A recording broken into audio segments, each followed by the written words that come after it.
Bom, vamos dando continuidade aos nossos vídeos. Vamos fazer hoje glândula mamária. Antes que nada, é importante limitar a localização da glândula mamária. Saber que geralmente a gente pode encontrar duas glândulas, uma à direita e outra à esquerda, e a sua localização é na cara antero-superior do tórax, a nível das linhas hemiclaviculares. A glândula mamária ela se localiza em uma região chamada região mamária, ou também alguns autores chamam região peitoral, e nós podemos diferenciar aí um plano profundo e um plano superficial. No plano superficial a gente vai encontrar a pele, o tecido conectivo e a glândula mamária propriamente dita, e no plano profundo a gente vai encontrar estruturas musculares, o externo e as costelas. Pois bem, quando a gente fala de glândula mamária, vemos que na mulher, essa glândula, a mama, adota uma forma de copa, taça de vinho invertida, mais ou menos assim, e ela apresenta uma região hiperpigmentada que nós chamamos de areola, e uma outra porção sobressalente, ou seja, que sobressalta essa pele, que nós chamamos de pezón em espanhol, ou papila também, ou em português nós chamamos de mamilo, seria assim mais ou menos o formato da glândula mamária numa vista lateralizada. De frente nós poderíamos observar essa glândula mamária assim, com uma região hiperpigmentada, uma região com alguns pontinhos, uma região mais escura, tem uma coloração de pele diferenciada, diferente do mais comum, Para nós limitarmos os espaços, a glândula mamária, como eu disse, localizada, são duas, uma à direita e outra à esquerda, localizada a nível da linha hemiclavicular, ou seja, no meio da clavícula, traço uma linha e essa é a linha hemiclavicular. O seu limite superior é a segunda costela, e o seu limite inferior a sexta costela. O limite medial dela seria o externo, o osso externo, e o limite lateral dela seria a linha axilar média, ok? A nível de aureola, nesses pontinhos, nós também encontramos algumas glândulas, que na mulher que não está dando de mamar, se chama tubérculos areolares. E na mulher que está dando de mamar, amamentando, esses tubérculos se desenvolvem e constituem glândulas areolares. Essas glândulas produzem uma secreção que permite a lubrificação dessa região da glândula mamária. Também nós encontramos na aureola e no pezón um tecido muscular liso que serve para controlar a ejeção do leite, sobretudo durante o período de lactância, quando a mulher está dando de mamar. Pois bem, se nós analisamos a glândula mamária desde um outro plano, a glândula mamária propriamente dita, nós vamos encontrar que essa glândula está constituída de 15 a 20 lóbulos, que adota uma disposição concêntrica, certo? De 15 a 20 lóbulos, e esses lóbulos são o que constitui de fato, né, a glândula mamária. Isso é superficial, não é plano profundo, é no plano profundo. A única porção da glândula mamária que alcança o plano profundo é um único lóbulo, que é esse que eu fiz maior aqui, e esse lóbulo ele alcança a linha M clavicular para se fixar no músculo peitoral maior. Esse lóbulo se chama processo axilar da glândula mamária, ou a chamada cola de Spencer, em espanhol, né? Cola de rabo ou cauda, e em português cauda de Spencer. Na glândula mamária nós vamos identificar alguns condutos. Vamos representar assim os condutos, que são os chamados condutos lactíferos ou galactotróficos, e esses condutos são de 15 a 20 também, de 15 a 20 condutos, como são de 15 a 20 lóbulos. Esses condutos, no centro da glândula mamária, imediatamente, vamos imaginar que aqui estaria a aureola, né, com o pezão. Então esses condutos desembocam por baixo da aureola. Logo na terminação desses condutos, eles sofrem uma dilataçãozinha, e essa dilatação se chama seios, ou em espanhol, senos galactíferos. E é um local de acúmulo, né? O leite pré-ejetável, ele se acumula nesses seios galactíferos, para desses seios galactíferos sair da glândula mamária pelos orifícios que atravessam a aureola e poder ser succionado pelo recém-nascido ou pelo lactante, certo? A glândula mamária, como nós já vimos em outras glândulas, né? A glândula mamária é uma glândula túbulo-alveolar composta. Significa que ela tem túbulos, como nós estamos desenhando aí, túbulos principais, túbulos lobular e túbulos interlobulidiar, ok? Ela é uma glândula túbulo-alveolar, o que significa então que na sua estrutura funcional ela apresenta alvéolos ou acinos, né? Como nós já vimos em outra ocasião, um acino ou acine é a unidade funcional dessa estrutura. E aí nós vamos ter então um acino, aqui essa bolinha é um acino, um túbulo intra-alveolar ou intralobulijar em espanhol, ou intralobular em português, que seria esse aqui, que eu estou destacando em azul. E logo nós teríamos um túbulo interlobular que desemboca no tubo principal, que nesse caso se chama conduto lactífero, ok? Está em verde.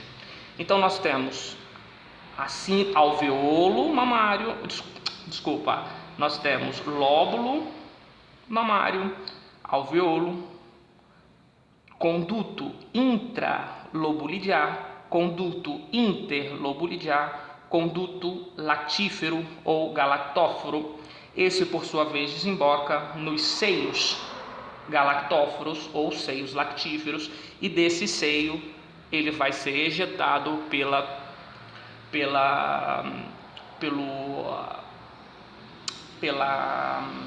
aureola, ok? Aureola e pezão.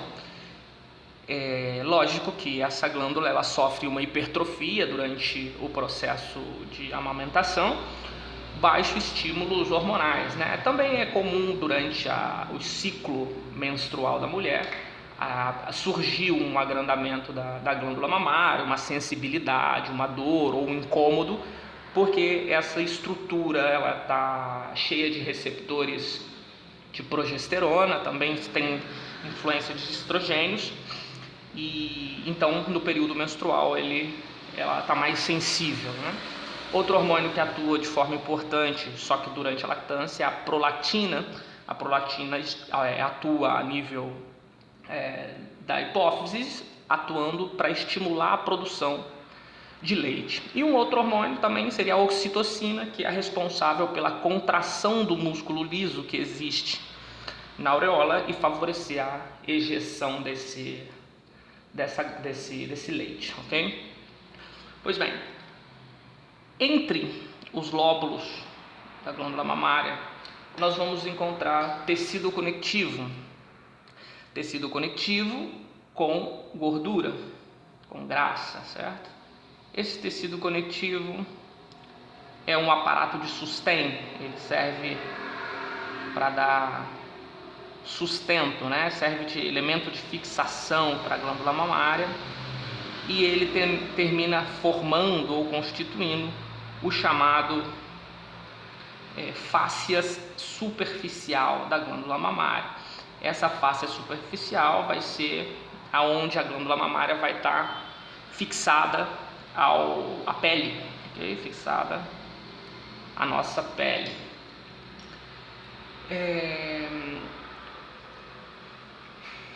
Depois, numa outra vista, então só repassando, são de 15 a 20 lóbulos, são de 15 a 20 condutos lactíferos, são de 15 a 20 seios lactíferos e são de 15 a 20 orifícios aureolares que permitem a ejeção do leite. Bom, num outro plano, vamos representar aqui.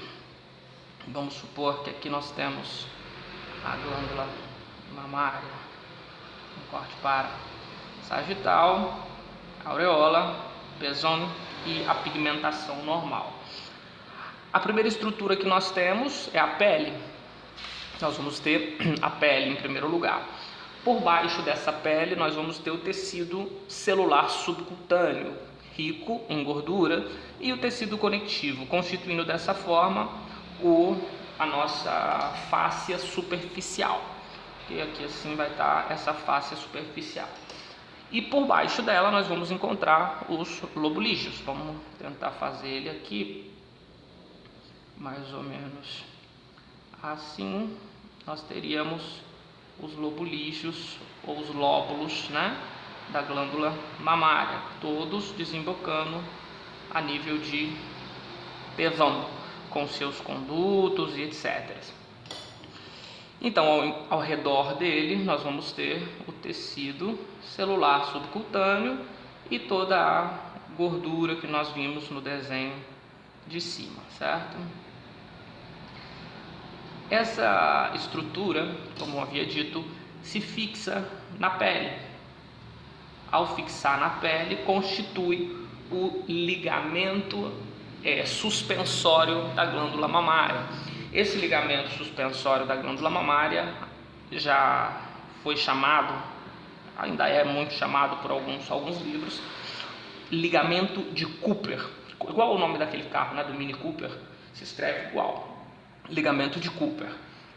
E esse é o ligamento suspensório da pele, da glândula mamária, o que permite que essa glândula esteja aderida ao plano superficial, ok?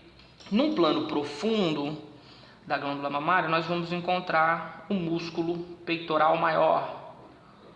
Músculo peitoral maior. Estou representando aqui com a caneta azul, como se esse fosse o músculo peitoral maior.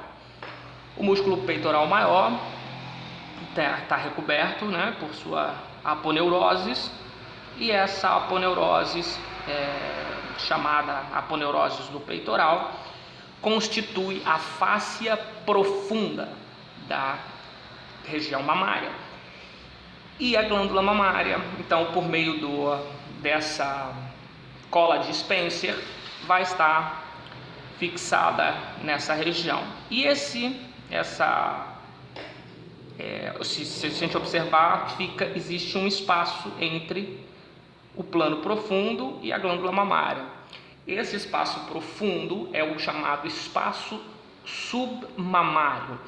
e esse espaço ele é muito importante no desenvolvimento de câncer, né, de câncer malignos na glândula mamária, já que aqui termina constituindo uma aderência. Esse espaço permite o deslocamento da glândula para o plano profundo, e quando existe um processo tumoral aqui, essa região se adere e compromete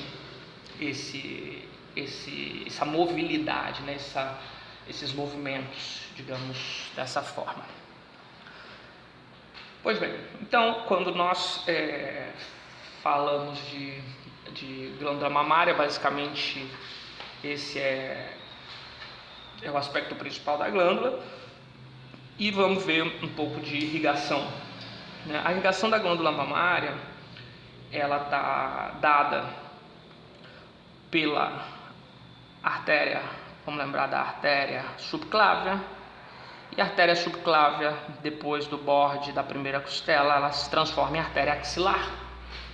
Essa artéria axilar, ela dá uma raminha chamada torácica superior, artéria torácica superior, por um lado, que vai ser responsável pela irrigação da glândula mamária.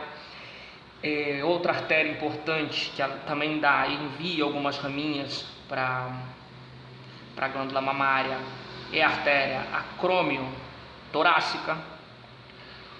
Uma outra artéria, também rama da axilar, que vem lateralmente, é a artéria torácica lateral, seria essa aqui, a artéria torácica lateral, e em algumas ocasiões também a artéria subescapular. A artéria subescapular, em algumas ocasiões, também manda rama para a glândula mamária. E depois, para completar, a outra artéria seria a torácica interna, que também é ramo da axilar, e ela vai se encarregar, né, da irrigação de alguns espaços intercostais e manda ramas perfurantes para a glândula mamária. Então a irrigação está a cargo praticamente de ramos da artéria subclávia, aqui é a subclávia, da artéria axilar. A artéria axilar origina a artéria torácica superior, origina a artéria torácica interna, a artéria acromio-torácica e a artéria torácica lateral e a artéria subescapular. Essas são as principais artérias que dão a irrigação da glândula mamária. Vamos fazer a glândula mamária aí só para representar, da glândula mamária, ok? A inervação da glândula mamária, ela está a cargo dos nervos intercostais, tales, certo? Sobretudo do segundo ao sexto nervo, sendo que o quarto nervo representa o dermatoma que inerva o pezão, a aureola, certo? Esse é o responsável pela chamada ereção, né, do pezão aí. Pois bem, essas seriam as principais características da glândula mamária. E por fim, um dado muito importante, mas nós não entramos nisso ainda, mas é importante ter em conta a drenagem linfático da glândula mamária, já que é por meio do sistema linfático que os processos cancerígenos se disseminam pelo corpo, né? Então, só por citar, por questões de conhecimento prévio, só para agregar aí, nós vamos lembrar que a glândula mamária, ela está drenada por um plexo chamado cutâneo, que é superficial. Esse plexo cutâneo vai drenar em um plexo subcutâneo. Esse plexo subcutâneo vai drenar num plexo chamado plexo areolar. Esse plexo areolar, por sua vez, vai drenar num plexo aponeurótico. Esse plexo aponeurótico já é mais profundo. Esse plexo aponeurótico seria mais ou menos como se nós tivéssemos nesse desenho aqui, nessa vista aqui, o plexo cutâneo drenando no plexo subcutâneo, esse plexo subcutâneo drenando num plexo subareolar, que estaria mais aqui embaixo, e este plexo subareolar drenando num plexo aponeurótico mais profundo nessa região, ok? Esse plexo aponeurótico, por sua vez, ele vai terminar drenando em um plexo chamado plexo perilobular. Vou botar lobular para ficar mais fácil. E este plexo lobular, por sua vez, também drena no plexo aureolar. Daqui, desses três últimos plexos, a linfa que foi drenada é dirigida para os nódulos linfáticos, certo? Esses nódulos linfáticos estão a nível do borde inferior do músculo peitoral maior. Esses nódulos linfáticos se chamam nódulos peitorais ou nódulos axilares anteriores. A parte de chamar nódulos também podem se chamar gânglios, certo? E desde esses nódulos peitorais, ele vai captar essa linfa de mais ou menos 75% de toda a linfa da glândula mamária, e daí ele vai se dirigir para os nódulos axilares posteriores, depois para os nódulos axilares apicais, depois para os nódulos infra e supraclaviculares, para depois terminar regressando, para a circulação sistêmica do nosso corpo. Ou seja, é um setor muito rico em drenagem linfático, e esse, como todo o líquido corporal termina voltando para a circulação sistêmica, é um meio de disseminação de câncer, gera metástases, por dizer dessa forma. E, como eu disse, representa 75%. Os outros 25% vai estar representado por nódulos profundos, nódulos cervicais profundos e inferiores, também, que esse vai estar a nível jugular, como se a glândula mamária fosse assim, assim.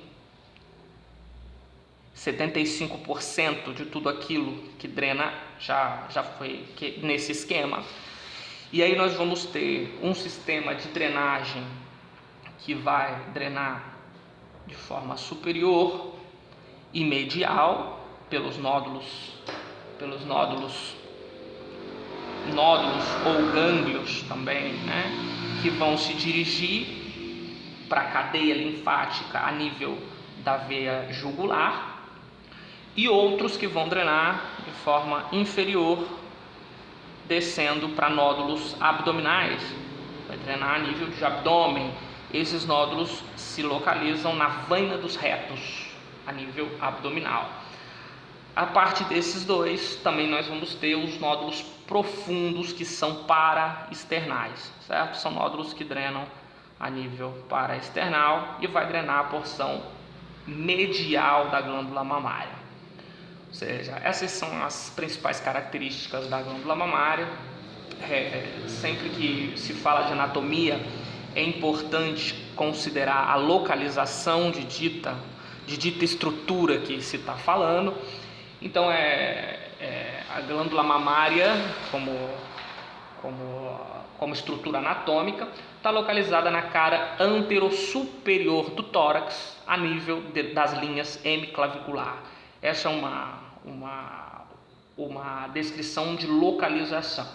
Aí depois, se for falar de relações, a gente vai falar que ela se relaciona por cima com a segunda costela, por baixo com a sexta costela, medialmente com o osso externo e lateralmente com a linha axilar média, ok? Bom, essa é a glândula mamária. Até o próximo.